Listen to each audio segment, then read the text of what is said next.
everyone, it's Noelle from the Pittston Library, and this week we're going to be going over some financial resources with you.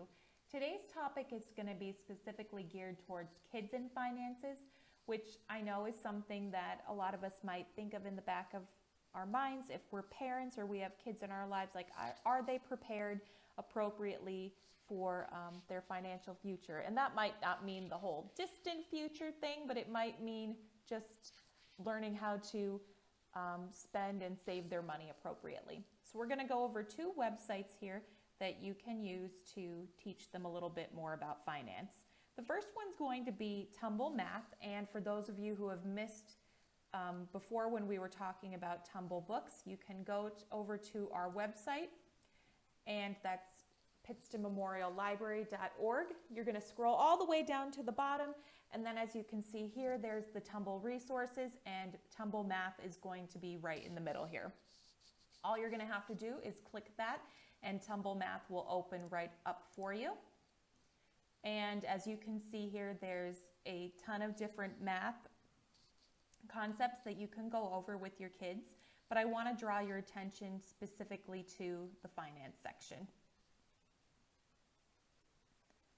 Now, if you click the finance section, you're going to notice that there's a lot of different books, and what you can do if you're concerned about reading level and AR level and points and stuff like that is you can go over here and you can sort them by reading level, and then that's going to give you all the information in the corner here, as well as kind of what the book covers. That's covered in the keywords over here. But if you just want to bear with me here, we're going to look at one of the books that is shown here. So this one's called A Dollar a Penny, How Much and How Many. And when you see this, for those of you who have not used the site before, you can click right here to read the book online. And you just hit play. And this one will actually read it aloud for you, which is really great. And then after you're finished reading, you can go back over to this section and you can take the quizzes. And there's going to be 7 offered here.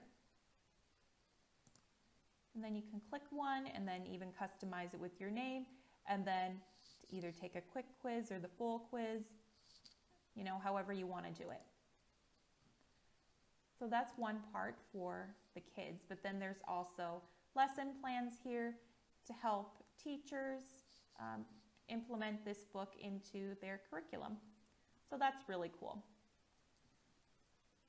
The second site that I wanted to show you is called themint.org, and what I really liked about the Mint was that it covered a really wide range of age groups, and it's not even just customized specifically for kids. It even covers that post-high school age group.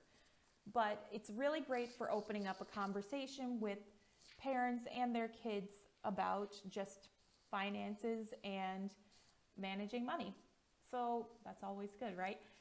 So if you go over to the Fun for Kids section here, but first I should add, if you go to the About Us, this website is approved by the ALA. So it's really great, and this is just kind of highlighting a little bit over here that it's a great site for parents to help their kids learn and how you can kind of do it together as a family, and then help teachers kind of implement that into their curriculum. So like I said, if you go back up to Fun for Kids, they're giving you a couple different options in green for topics that you can cover.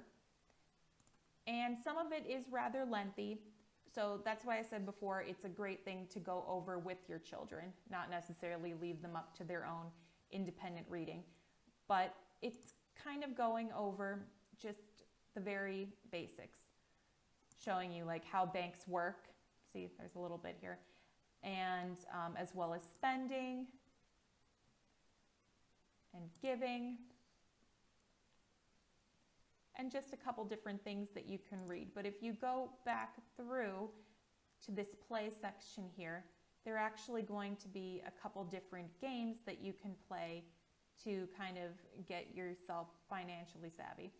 So this little symbol here means that you can open up the Mint on your iPad, and it's friendly that way.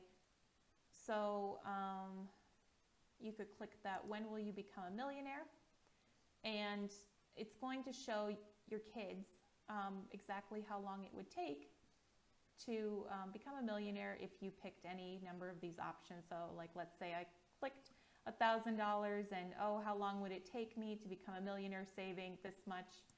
And they could click that and hit calculate.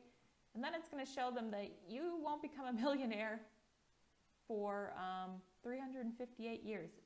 So that's a good way to kind of just bring them into reality, but also kind of show them that, like, hey, with the right strategy, you could, certainly make some money.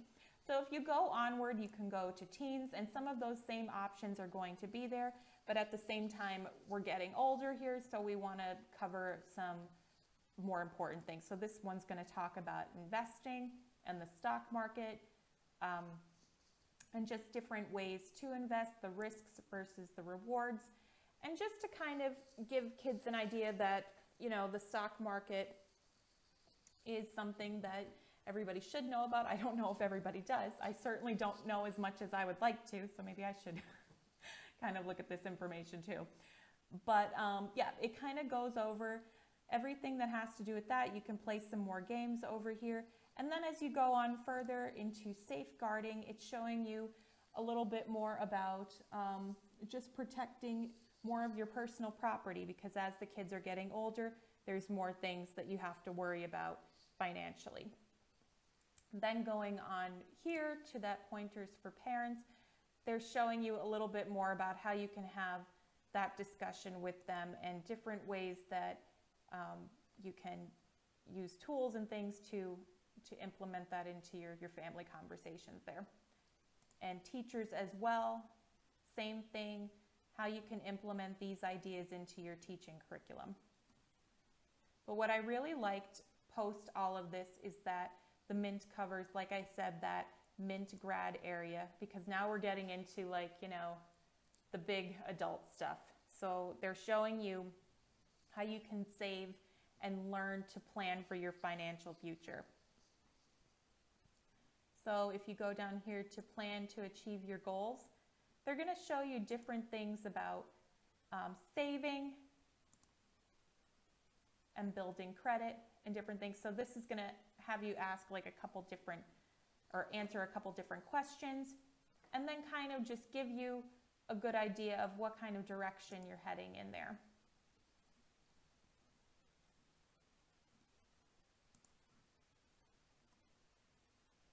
And then managing your money, practical investing. Let's click managing your money. And just to give you some literature to read here so that you don't end up being somebody who completely maxes out their credit cards thinking, oh, I can pay that bill later, I could pay that bill, and then, as you're going on, you might have a problem. So this is some good stuff to know. And I think both of these are really good resources just to kind of get all of those ideas out on the table in your household. So we hope that both of these were really helpful to you, and we're going to be talking about more later on in this week. So thank you so much for listening, and we hope to see you soon.